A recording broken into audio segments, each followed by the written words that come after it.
This is Benjamin from English Classes Online.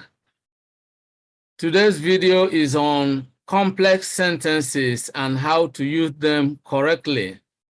If you are new to this channel, kindly subscribe to the channel by clicking on the subscribe button below. Make sure you click on the bell icon as well so that whenever a new video goes live on this channel, you will be notified instantly. Let's dive into the lesson right away.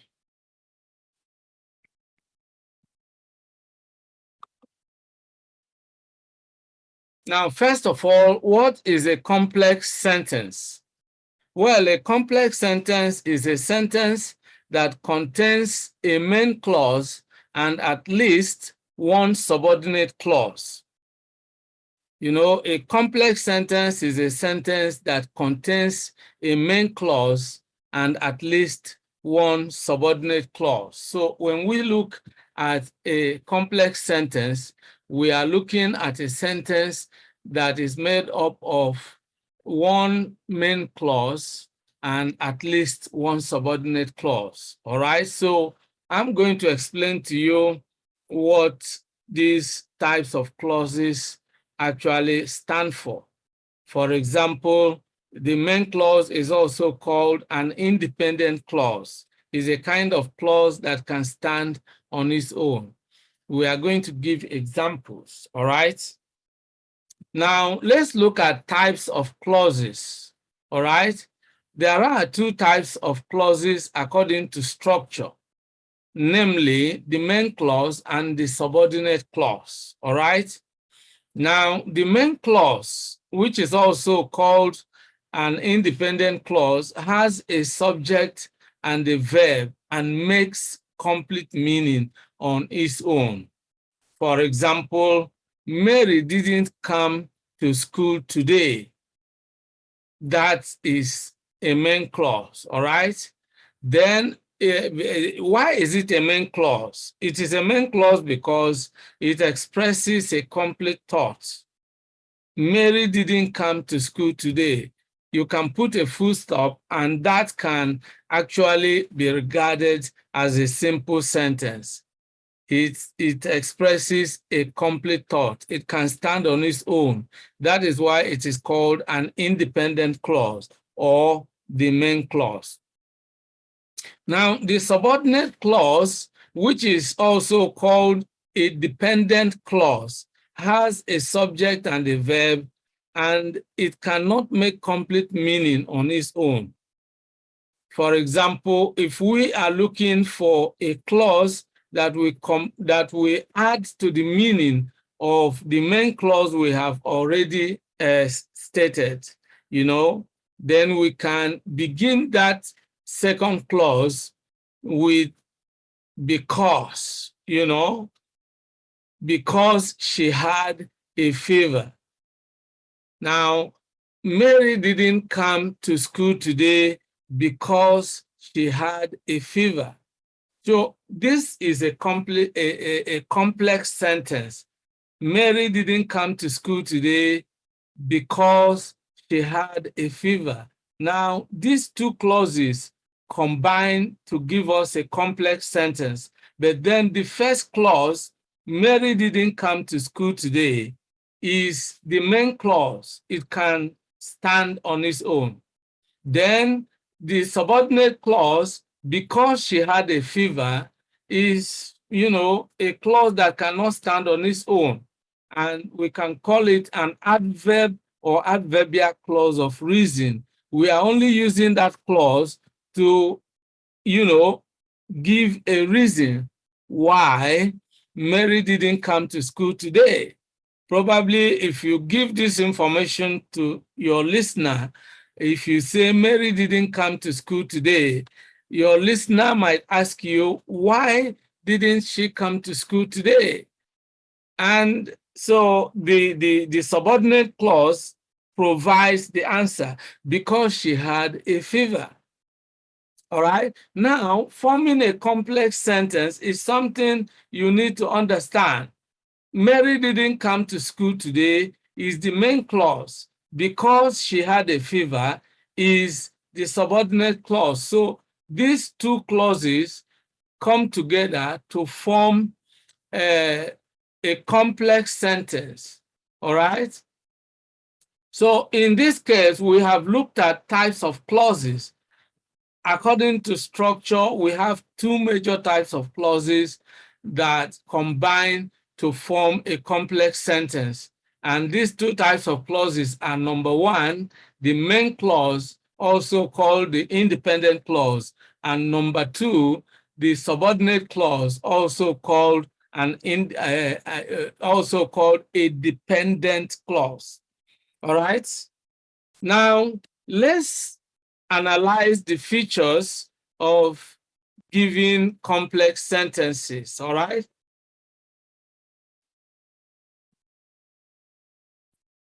Let's look at complex sentence number one. Oji couldn't attend the conference because he missed his flight. Now, what is the main clause here? You can see that the main clause is Oji couldn't attend the conference. You can notice that this clause can stand on its own. You can give it out as a complete statement. Oji couldn't attend the conference today. This could be the piece of information you want to give to those who want to know. Oji couldn't attend the conference today. All right? That's the main clause. Then the subordinate clause, because he missed his flight. You see, because he missed his flight. So you can notice here that this subordinate clause begins with what we call the subordinating conjunction. The subordinating conjunction here is because. It is a subordinating conjunction of reason. You use it to begin a subordinate clause when the aim is to provide the reason for something, all right? Oji couldn't attend the conference because he missed his flight. Now let's look at complex sentence number two. This is the book which you asked me to buy for you. Now, just let's pause for a moment while you figure out what could be the main clause in this sentence and what could be the subordinate clause in this sentence. Now, put on your thinking cap and attempt to divide this complex sentence into the two parts, the main clause and the subordinate clause. Yes. Yes, of course, this is the book. That is the main clause. That's absolutely correct. This is the book. That's the main clause. Then, what is the subordinate clause here? Yes, that's quite correct. Which you asked me to buy for you. So you can see that the subordinate clause always begins with a conjunction, if you like, all right? Which you asked me to buy for you. So in this case, this subordinate clause, because it is an adjectival clause, it begins with what we call a relative pronoun, which. All right? The other one, which is an adverbial clause of reason, it begins with a subordinating conjunction of reason, because. But here we have an adjectival clause and it begins with a relative pronoun, which. So the complex sentence number two, this is the book which you asked me to buy for you. The main clause, this is the book. The subordinate clause, which you asked me to buy for you. Now let's look at complex sentence number three. The class was very noisy when the English teacher came in. Now, again, let's look at the two clauses that make up this complex sentence. Can you guess which of the clauses is the main clause and which of them is the subordinate clause? All right? Yes, that's quite correct. The class was very noisy is the main clause. The class was very noisy. That is the main clause. And then the subordinate clause, can you guess? Yes, again, that is correct. When the English teacher came in. Now you again notice that the subordinate clause begins with, what we could call, is if you could call it an adverbial conjunction, or if you like, all right? It is a subordinating conjunction of time, if you like. You could also call it a subordinating conjunction of time. When, all right? When the English teacher came in. Now, if you say the teacher was very noisy and the listener asks you when was the class very noisy? Now, the class was very noisy when the English teacher came in. That was the time the class was very noisy. All right, so the main clause here is the class was very noisy, and the subordinate clause is when the English teacher came in. And you can see that that subordinate clause begins with what we can also call the relative adverb when. You can call it a relative adverb, the relative adverb when, all right? So that is exactly what it is. We have been looking at complex sentences and how to use them correctly. We have also critically examined the structure, the kinds of clauses that make up a complex sentence, and we have looked at examples of, complex sentences. This is where we are going to draw the curtain on today's video. I hope you enjoyed the video. If you did, like the video and share the video with your friends and relations. Now, this topic is very useful to students who are going to sit for their senior school certificate examination or any English exam in which their knowledge of English grammar will be tested. In most English exams, students or candidates are asked to identify certain grammatical structures, give the grammatical name, and also mention the grammatical function. So this video will be useful to people who are going to sit various English exams, and it is also useful to everyone who wants to gain proficiency in the use of English, especially anyone who really wants to understand how English grammar works. So if you have any questions, suggestions, or comments, please leave them in the comments section below. You will find a free PDF ebook in the description box that will give you detailed explanation of the basic units of English grammar. If you are interested in downloading that video free of charge, all you need to do is to simply click on the link in the description box.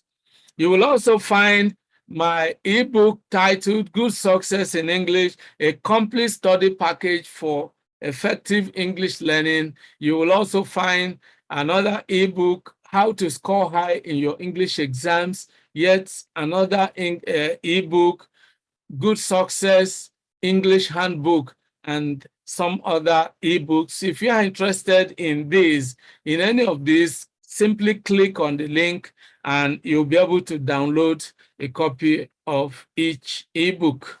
So I want to say a big thank you to all of you for being part of today's episode. Make sure you subscribe to the channel if you have not done so, and make sure you click on the bell icon as well, so that you will receive notification whenever I upload a new video on this channel. By the way, I also upload videos on content creation, on digital marketing, on online business, because a language is an effective vehicle or tool for creating valuable content. That's why we combine language learning with content creation on this channel. And if you are interested in videos like that, make sure you subscribe to the channel, and make sure you click on the bell icon as well. So I want to say a very big thank you once again. I look forward to seeing you in the next video. Goodbye for now, and remain blessed. Many thanks for watching today's video. A big thank you to all of you out there for being part of today's episode. I hope you enjoyed the video. If you did, kindly subscribe to this channel. Subscribe now as a way of giving us support. For notification about new videos, click on the bell icon. You will find the bell icon. Click on it so that whenever a new video is uploaded, you will be instantly notified. If you have actually enjoyed the video, like and share the video with your friends and relatives. This is very important. If you have any comments, leave your comments below. Any questions, any suggestions, we would gladly receive them and respond promptly and positively to them. See you in the next video. I look forward to always seeing you